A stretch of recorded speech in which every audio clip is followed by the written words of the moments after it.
எரியும் புதர். அம்மா, அம்மா! என்ன ஆச்சு ஹென்றி? இதோ வருகிறேன். அந்த புதர் எரிகிறது.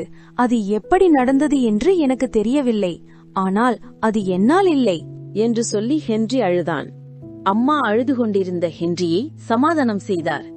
சிறிது நேரத்திற்கு முன்பு, இன்று வெயில் மிகவும் அதிகமாக உள்ளது என்று சொல்லி ஹென்றி பெருமூச்சு விட்டான். ஆமாம், வெயில் மிகவும் அதிகமாகவே என்று ஜார்ஜும் ஒப்புக்கொண்டு, சுவரின் மீது சாய்ந்து கொண்டு, இன்று நான் செய்ய நினைத்த தீக்குச்சி கோபுரத்தை செய்து என்னுடைய சாதனையை நானே முறியடிக்கப் போகிறேன் என்று சொல்லி சத்தம் போட்டு சிரித்து மகிழ்ந்தான். அவனுடைய முகம் மிகவும் பிரகாசமானது. ஜார்ஜ் தீக்குச்சிகள் மீது மிகுந்த ஆர்வம் கொண்டிருந்தான். அவன் தனது 6வது வயதில் இந்த தீக்குச்சி கோபுரம் செய்ய துவங்கி 3 அடி உயரத்தில் கோபுரம் எழுப்பியிருக்கிறான். நீங்கள் இருவரும் தீக்குச்சிகளை தொட வேண்டாம் என்று அம்மா கத்துகிறார். அடடா என்று ஜார்ஜ் முணுமுணுக்கின்றான். அம்மா வேலைக்கு சென்றதும் ஜார்ஜ் வீட்டிலிருந்த தீப்பெட்டிகளுடன் கோபுரத்தை கட்டுவதற்காக மெதுவாக வெளியே சென்றான். 15 நிமிடங்களுக்கு பிறகு ஜார்ஜ் உள்ளே வந்தான். வந்தவன், இனி வெளியே சென்று விளையாட முடியாது, ஏனென்றால் வெயில் அதிகமாக உள்ளது என்று கூறினான். ஜார்ஜின் கண்களில் பதட்டத்தை ஹென்றி கவனித்தான். அம்மா வீடு திரும்புவதற்குள் சூரியன் மேகங்களின் போர்வையின் பின்னால் தூங்கச் சென்றது போல் தோன்றியது. அம்மா வீடு திரும்பினார். வந்ததும் ஹென்ரியை அழைத்து வெளியே சென்று செடிகளுக்கு தண்ணீர் ஊற்றச் சொன்னார். ஹென்றி வெளியே வந்தபோது காற்றில் ஒருவித வித்தியாசமான நாற்றம் வருவதை கவனித்தான். ஐயோ, அது என்ன இப்படியான துர்நாற்றம் வீசுகிறது? அது ஒரு வித்தியாசமான வாசனை. அது என்ன? தோட்டத்திலிருந்து ஒரு பிரகாசமான வெளிச்சம் வருவதை கண்டான். என்னவென்று பார்க்க அருகில் போனான். அங்கே இருந்த புதர் தீப்பற்றி எரிந்து கொண்டு இருப்பதை பார்த்தான். அம்மா, அம்மா என்று ஹென்றி கத்தினான். செய்வதறியாது திகைத்து நின்றான். அம்மா, அம்மா! புதர் எரிகிறது, என்ன செய்வது என்று தெரியவில்லை என்று சொல்லி பயந்து அங்கிருந்த சுவற்றின் மீது சாய்ந்து கத்தி அழுகிறான். தன் இதயம் படபடத்து இவ்வளவு சத்தமாக கத்தி அழுவது யாருக்கும் கேட்கவில்லை என்பது அவனுக்கு ஆச்சரியமாக இருந்தது. என்ன ஆனது ஹென்றி? இதோ வருகிறேன் என்று அம்மா கத்திக்கொண்டே, ஜார்ஜ், நீயும் என்னுடன் வா என்று அழைத்துக் கொண்டு அம்மா வெளியே வந்தார். சில நொடிகளில் ஹென்ரியின் சத்தம் வரும் திசையை நோக்கி அம்மா வருகிறார். ஜார்ஜ் தலையை குனிந்து அவருக்கு பின்னால் மெதுவாக நடந்து செல்கிறான். நீ எவ்வளவு வேகமாக ஓடுவாய்? இப்போதும் அதே வேகத்தோடு ஓடினால் என்ன என்று அம்மா ஜார்ஜை அதட்டினார். உடனே அவன் ஓட முற்படும்போது இடறி விழுந்து முழங்காலில் காயம் உண்டானது.